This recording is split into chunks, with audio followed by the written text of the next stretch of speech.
Kendo Podcast episode 150. In this episode, I want to talk about how important it is to get struck in Kendo.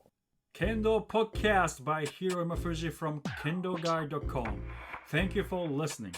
This podcast is about Japanese martial arts Kendo for Kendo lovers and supported by Kendo enthusiasts through Patreon.com. Thank you for your support, guys. Please visit KendoGuide.com for more Kendo information and how to support KendoGuide.com.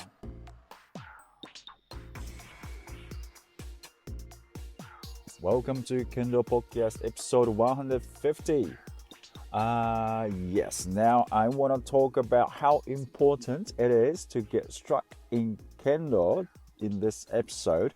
Before that, I started milestones for your Kendo improvements at Patreon.com, but I still at the same time I started email course for that as well. That is because I wanted to share as much as I wanted to share what I think it is important for everyone to know those points for our Kendo improvement in daily practice. So everyone should know, and everyone should have some ideas to work on. So if you're interested, please click the link below somewhere you can find. So subscribe that. And today I want to talk about how important it is to get struck in Kendo. Now, the reason I was thinking about this was that recently I was looking at Jigeko of my students, and we do a lot of kirikaeshi, basic drills, main strike, kote strike, and we focus on more practical situation now. Instead of just going through the motions, yeah man. No. Let's be more realistic. Let's be more practical. So they have to think about opportunity to strike, when to strike, have a lot of shiai, of course, not just simple going through, right? And we've been working on it. And then, it's not hard if you just do it right. It's not very easy. So, they get tired, but then we do Jigeko. And I like their energy, but then they all of a sudden, they start like blocking a lot, and just try to strike with their hands instead of going like striking towards the opponent. So in a long story short, they don't want to get hit. And of course no one wants to get hit, but Jigeko, we translation is free sparring, but Jigeko is still keiko, training. And Jigeko basically means you have to, we are training our foundation. Now we learn basics and apply techniques such as smaller strikes and also other techniques, harai men or harai kote or whatever. Those things, and then we have to use that against the person, those people who don't want to get hit, right? And they want to hit you. Now, that is basically the idea of Kendo. You want to survive, you don't want to die, right? And I understand that. But the reason we have we have bogu, protection, and we have shinai is safer than real sword or bokuto, right? So we don't have to worry about getting hurt. That's the point. We don't worry about getting hurt. So let's try to train let's train our inner self. So we have fear. If you have back in old days, samurai used to carry a real sword, so they don't want to get cut, right? But if you want to win, you have to be brave. So we have to train that braveness there. Okay, brave and a strong. What do you call it? But a key energy, which is internal energy. So I don't wanna lose. I'm not gonna lose. I shall not lose. Those, this is another thing I was thinking about the other day. The late Tsurumaru sensei, ninth dan. I think when I was a kid, when I was 12 or 13, I think, he told us that don't think you want to win. If you think like that, you tend to lose. Think like Makete Narumonoka, which means I shall not lose. So if I'm right, Makete Narumonoka, I must not lose. I think I shall not lose more has this feeling of Makete Narumonoka, but it's kind of like that. I think I was thinking the other day, and then I finally understood what that means. And I think like if you think like I want to win, that means that you don't want to get hit. So you tend to block all the time, and you don't want to strike much. And the other thing is, if it works the other way around, I want to hit them. So your mind is going forward. I want to win. But your body is not following. So your mind and your body started kind of losing balance. Start losing balance, and then you tend to lose. So if you think Makete Narumonoka, I shall not lose, you stay put and then put pressure, and then when it's an opportunity, you can strike. I mean, it really depends on how you look at it. Probably some people wants to fight, and probably they can focus more if they think, I want to win, maybe. But some people doesn't work like that. So Makete Narumonoka, I shall not lose, maybe help you if you're like that. Okay, if you're like that, if you tend to lose balance between mind and body, maybe you can think like I shall not lose. So try that, how it works. And so this is kind of Makete Narumonoka, I shall not lose, doesn't imply I don't want to get hit or I don't want to get struck. I want to hit them. Just the fact that I shall not lose. So this mentality will help us in daily life too. Of course, we want to win, right? We want to win. Maybe we want to be. I don't know what victory means to you in your daily life. Sometimes promote positions, maybe, or earn more money, or get married to someone you love. This maybe you can see those as victories. But more important thing is sometimes you lose, right?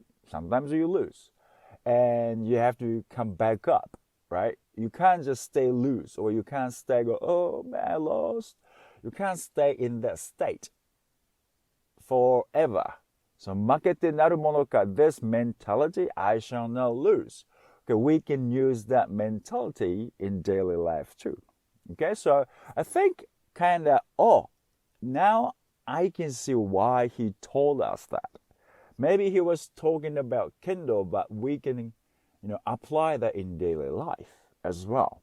Now, this mentality has to be trained in Jigeko as well, I think.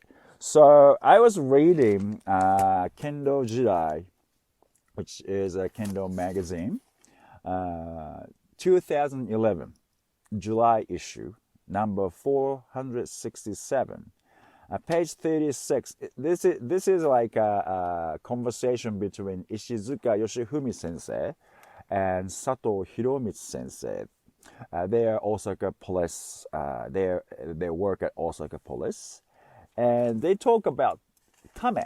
But tame is a pretty difficult concept, and I found this quote from Ishizuka sensei's story. Ishizuka sensei was talking about Morishima Tateo sensei, what he said. Now, he said Morishima sensei told Ishizuka sensei like this: do keiko to get hit, to get struck first. So in keiko, get struck. And next, do mitori geiko, watching practice. You watch other people.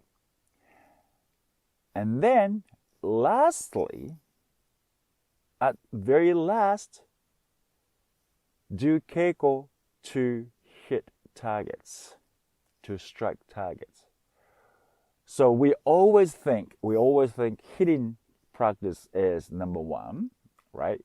But the other way around. Now you have to get hit first. You have to get hit first, and then you watch and learn next, so you understand why you get hit. Okay, and then at last, the very last, keiko should be the keiko for you to strike targets.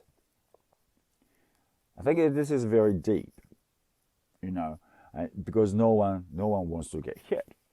But that is the first thing you should do. Now, the reason you have to get hit is that,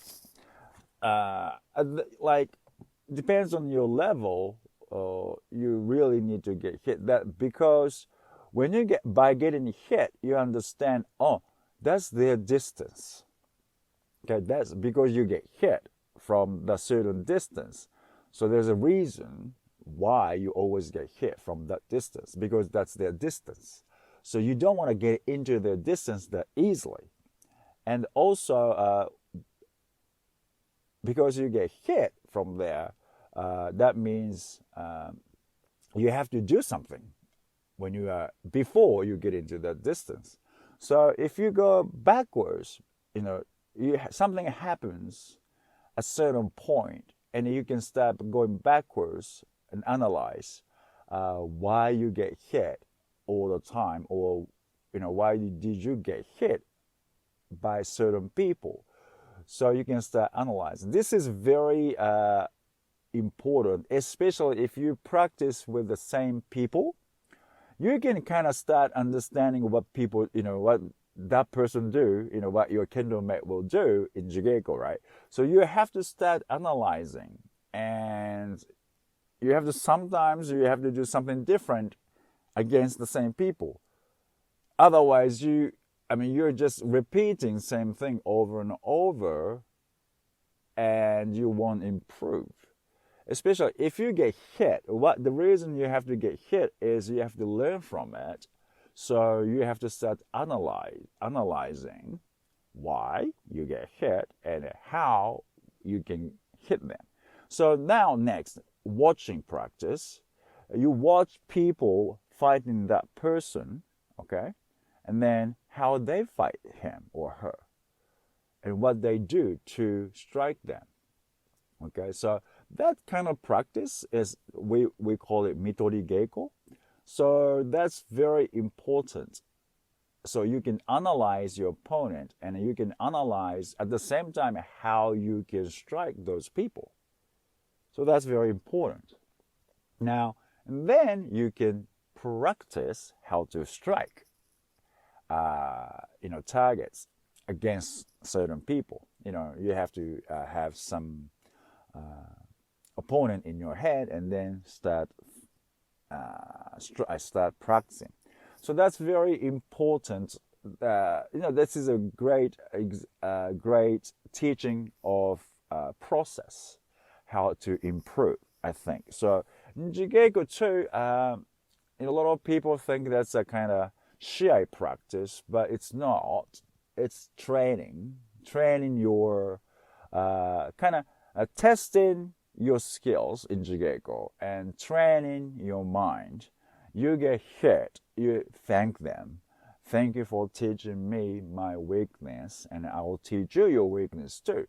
Okay, and then by analyzing yourself and your opponent, you can improve for the next training, or you can improve your Kendo. So I think that's how it should be done. And of course, you have to enjoy it. If you don't enjoy it, it's hard to improve. So enjoy the process. Getting hit. Enjoy getting hit. That's very hard to do, maybe, but you've got to enjoy it. And then you're going to learn why you get hit. And then you're going to learn, oh, that's how they strike. Let's copy that. As soon as you get hit, probably you can copy those. Watch what your opponent does and copy that immediately. That is fun. So, that's kind of how you can improve and how you can have fun in Jigeko. And, try a lot of things. But, you have to, like I said, you really have to practice something. You really have to practice or train the mind of taking initiative. So that's very important in Kendo. That's someone else, Yano Sensei and Iwatate Sensei's conversation. From their conversation, they were talking about always take initiative. Kaishiwaza. So Kaishiwaza is a counterattack. It's a part of a kind of counterattack. If you want to do ojiwaza, you still have to have this initiative. You have to take initiative and then do ojiwaza. So everything starts from you putting pressure, and then you strike shikakewaza or ojiwaza, counterattack. So it's always, you have to have the feeling of going forward, taking initiative, and then everything should work properly. So yeah, I think it's very important in Kendo. So next, Jigeko, don't worry about getting hit. Someone will have to hit someone, so that's okay. And you don't have to be that someone who always strike. If you want to strike, and if you don't want to get hit, that doesn't balance out. You hit, they hit you. So we can both learn. And if you do properly and get hit, that's fine. That means they are better than you. So proper Kendo, properly get hit, you can learn properly. So that's how the Kendo learning process goes. Okay, so and then actually I was thinking how they can improve properly step by step. That's how the milestones for Kendo improvements was developed. So if you're interested, please come to kendoguy.com website, and you can subscribe to the email. You can download checkpoints right away. So come and get it, or you can start doing. I'm doing the Kendo milestones at Patreon as well. So please come to that Patreon/Kendo Life, patreons.com/Kendo Life to see what it is like. Thank you for watching, and not watching. Thank you for listening. I'll see you in the next podcast. I would like to send special thanks to patrons for their constant support through patreons.com/Kendo for Life.